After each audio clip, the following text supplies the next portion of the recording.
donc tey dañ doon taxawal CDD muy comité départemental de développement bi nga xamante ne mooy réunion bu préfet di jiite saa yu amee daje bu am solo buy am ci département bu Dagana. donc ci noonu bu gàmmu amee gàmmu bu mel ni gàmmu Thierno Yaya Ba di gàmmu gu mag nga xamante ne commune Richard Toll buñ nee gàmmu gi rek commune Richard Toll la ñuy xalaat waaye département Dagana waaye itam région de Saint-Louis. donc muy événement boo xam ñu bëri danañ jóge fu ne ñëw pour fekkee ko loolu bu amee foog autorité bi aussi mën a taxawal benn daje ak ay chef de service am yëpp ñi nga xamante ne dinañ mën a jàpp ci organisation wu événement bi ngir mu bañ a am benn jafe-jafe ndax nit yi danañu bëri danañ jóge fu ne loolu bu amee foog service yi nga xamante ne danañ leen soxla ci anam gu ne muy ci sécurité comme kii di commissariat urbain bu Richard Toll muy ak police frontière bu Rosso loolu mooy wàllub sécurité bi ñoom ñu mën ci jël ay dispositions waajal xew mi pour mën a sécuriser dëkkuwaayu sëriñ bi sécuriser commune bi plus globalement. police frontière bi aussi mën a surveiller dinañ ko yombalal waaye dinañ surveiller aussi ñi nga xamante ne ñooy jàll ci frontière bi di jëm si ci gàmmu gi. ci wàllub wér-gu-yaram aussi bu nit ñi di bëri foog ñu jël ci ay dispositions. muy wàllub médecin chef de district bi nga xamante ne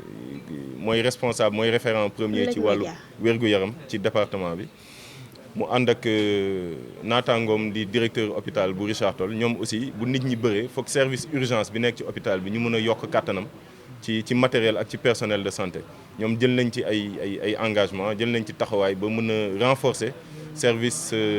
des urgences yi nga xamante ne nit ñi dinañ bëri waaye bu tolof amee ci wàllu wér-gu-yaram ñoom dinañ ko mën a jël en charge médecin chef de district aussi moom dina mettre en place li ñuy woowee ci nasaraan PMA muy poste médical avancé ci li nga xamante ne mooy jege kër sëriñ bi ak gàmmu gi fu muy amee pour justement prise en charge maladie. ci wàllu prévention bi aussi dinañ joxe lu toll ci 100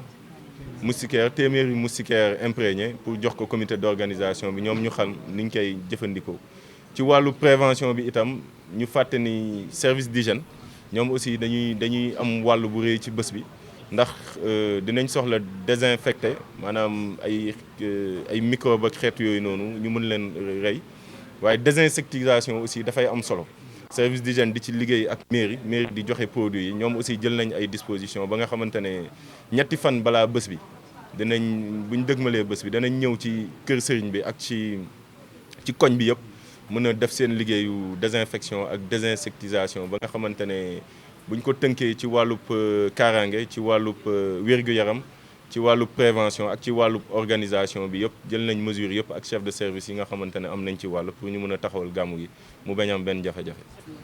waaw léeg-léeg xaj yi taxawaalu day andi jafe-jafe yu bëri xam nañ jamono jàngoroy rage ci dëkk bi bu xaj yi bëree buy am aussi ay abattage da ngeen di gis xaj yi dañuy bëri ñun nag signal nañ ñu ko tey nañu am na xaj yu bëri yoo xamante ne ay chiens errants ni ñu leen di wooyee mën na am risque te lu am risque rek foog ñu coytu ko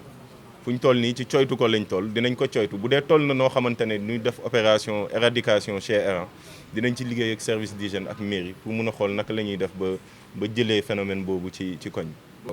commissariat à la sécurité alimentaire moom Saint-Louis la nekk dépend directement ci gouverneur li ñu ci mën mooy jox leen jébal leen ay bataaxal wax leen ñu jàpp ci gàmmu gi ci appui def nañ ko daaw waaye ma fàttali ne daaw bi ñuy taxawal CDD bi dafa xawoon jege lool bés bi nga xamante ne am na yoo xamante ne foog nga teel ci jóg mën a jébal ñi nga war a jébal seen i bataaxal ñu mën ci jël ay taxawaay bi ñu ci jël ren mooy jot nañ sax ba pare courrier yi war a dem ci président yi war a dem ci ministre de l'intérieur yi war a dem ci gouverneur jox nañu ko tey ci CDD bi di rafetlu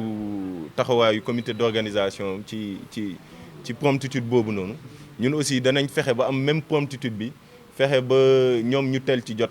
bu ëllëgee aljuma la ñoom ñu fexe ba ñëpp ñi war a jot courrier yi muy président muy ministre muy gouverneur waaye muy aussi ñi nga xamante ne ñooy def appui yi muy appui denrée alimentaire comme CSA bi nga tudd muy appui en barrière parce que wax nañ ñu ne daaw barrière yu ñu jotoon xawoon na néew yooyu yëpp danañ ci teel a jóg lii mën a saafara jafe-jafe yi mooy ñu gën ci teel a jóg teel a jébal ñi ñu ko war a jébal bataaxal yi ñu leen war a jébal ñoom ñu mën ci taxaw ba nga xamante ne du amati benn jafe-jafe bu mel noonu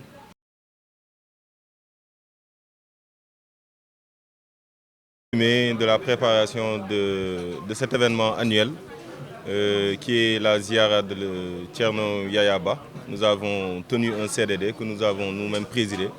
pour prendre les dispositions utiles concernant la sécurité, concernant les dispositions sanitaires, concernant aussi les dispositions organisationnelles. Donc dans cet état de fait, le commissariat urbain de Richard Toll et la police des frontières a pris tous les engagements et toutes les dispositions pour assurer la sécurité des pèlerins, aussi bien au sein de la commune qu'au niveau de la traversée de la frontière. Et concernant les mesures sanitaires aussi, le médecin-chef de district de Richard Toll et le directeur de l'hôpital ont aussi pris des dispositions comme la mise en place d'un poste médical avancé, PMA, pour la prise en charge des malades et comme le renforcement du service des urgences à l'hôpital l'EPS1 de Richard Toll. Une dotation aussi en moustiquaires imprégnés au nombre de 100 a été prévue à l'attention du comité d'organisation pour justement prendre des mesures préventives sanitaires pour permettre aux pèlerins venant de la Mauritanie et de partout du Sénégal pour pouvoir effectuer un pèlerinage sans aucun souci,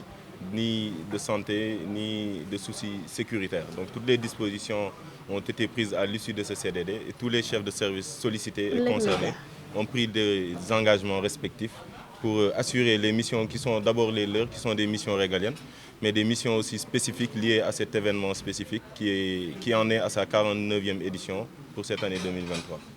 Maintenant, pour ce qui s'agit des appuis, ce que nous pouvons faire, c'est nous y prendre très tôt pour adresser les correspondances destinées au commissariat à la sécurité alimentaire, destinées au commandant de Légion de gendarmerie de Saint-Louis pour l'appui en barrière et autres.